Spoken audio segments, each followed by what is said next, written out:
Здравейте, аз съм Пепи GameBG и да, днес ще играем на Clash of Clans и ще покажа лайер, който още не е свършил.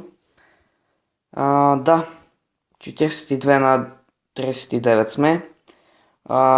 Малка разлика имаме и се надяваме да не ни изравнят. 15 на 15 е лайера.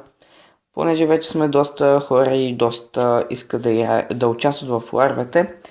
Да, ще покажа първите три атаки, пък и на нас ни трябват проценти, защото вероятността да ни изравнят е много голяма. Да, и съм написал клан мейл да атакуват тези, които не са направили втората си атака, като горе Българин, Гоги Чаве, Пламен. Има още няколко човека. Да, и ще почнем от атаката срещу трети номер. Виждате Рашнал Танхал девятка. Към Танхал осмичка е махнал някои неща. Но решил да си пусна Танхала, не че аз не съм мерил, да не кажете после. Той вика, не дойдете ръчнали, а то съм я ръчнал. Да, тук виждате как го атакувам, изваждам си хок, кланкаства войската му и тук с една валкирия пускам по средата на уизерите и с едно-две завъртания зета ги изтреби. След това реших да атакувам от долната страна, виждате пуснах два голема, уизърди, за да направя фунията, която ми е нужна. Тук по един арчер на айминг кемповете. И чак след това, като виждам, че се освобождава път за навътре, пускам и валкирите, които са най-важната част от тази атака. Интернетът е малко слабичък. Да, ще стопирам, за да видя. Оправя се, добре. Виждате, вече валкирите са при Танхала, унищожиха го. Вече пуснах и втората спелка, за да мога да прескочат оградите, да унищожат каквото има. Оръжията вече повечето са муа от Барбар Кинг, с пълен живот са Ability, Арчер Queen още жива. Вече не останаха оръжия, освен един Canon, да. Тук реших да пусна билетито на Barber King, понеже нямаше смисъл повече да увъртам и да чакам. Да, и това като изцяло не си изхарчих петте брейкера, двата арчера, последната хейска и пратената войска. Да, и мисля да разнообразя утре с Майнкрафт, понеже на Clash of Clans само да снимаме. Омръзва. Да, и ако се чуете защо ми е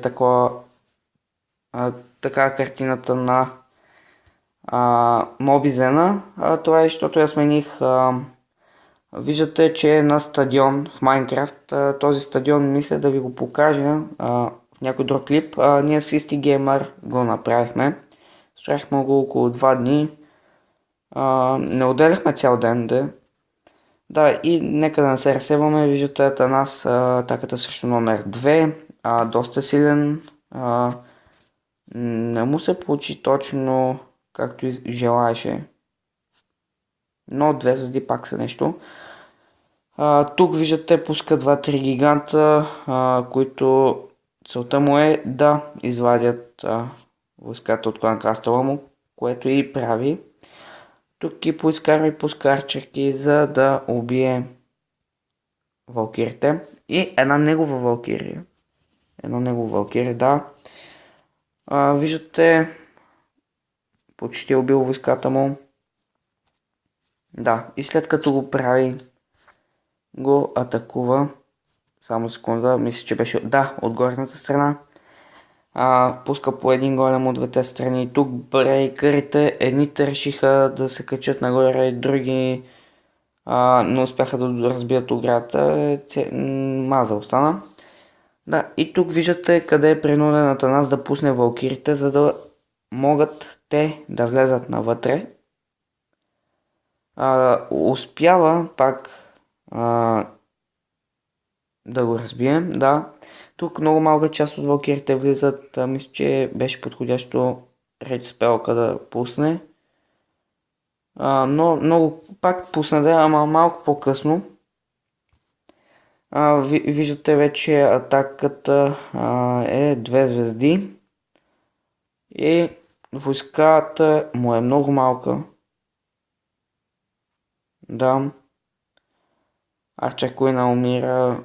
Тук има 2 голема, които са под обстрел. Един уизард, който бива много лесно убит. Да, и това е като изцяло, да. Убива Армин Кемпа много лесно, почва по Уизард Тауера, не успява да го доразбие, виждате.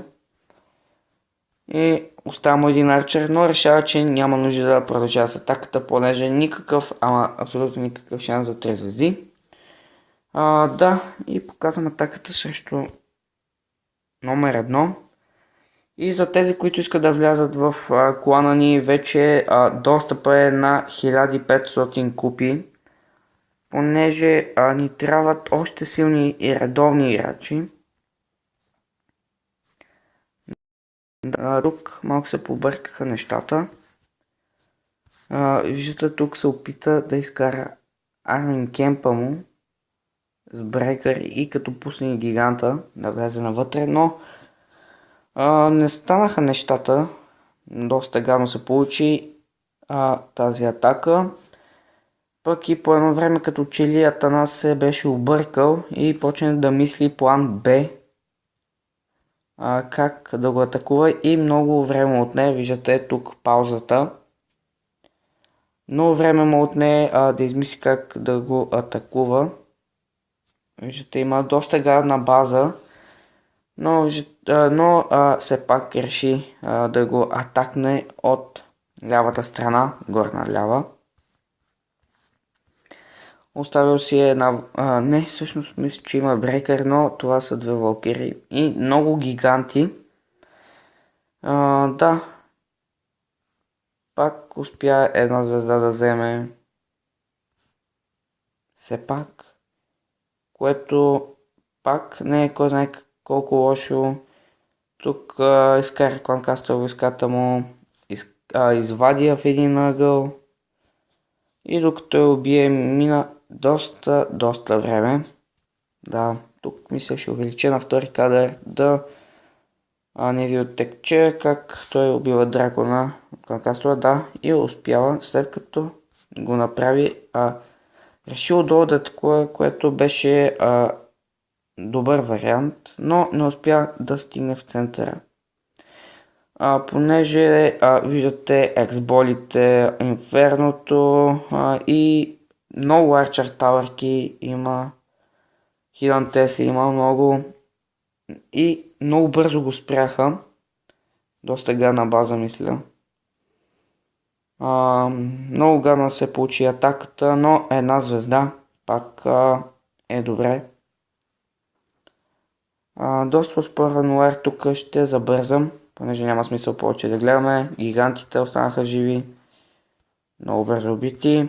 Да, виждате 62%, извинете, за Атанас. Да, и това ми се даде за този клип. Ако ви е харесал, дайте нагоре, абонирайте се за мен.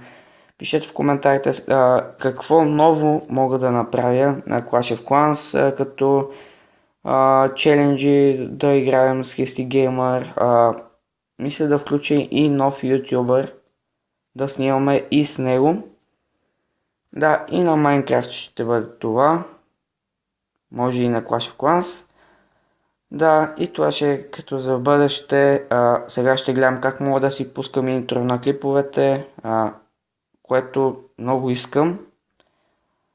Да, ако вие знаете за Mobizen, Samsung, пишете как мога да си пусна начало, т.е. тапет с ютубърското ми име. Да, и това беше от мен. Чао!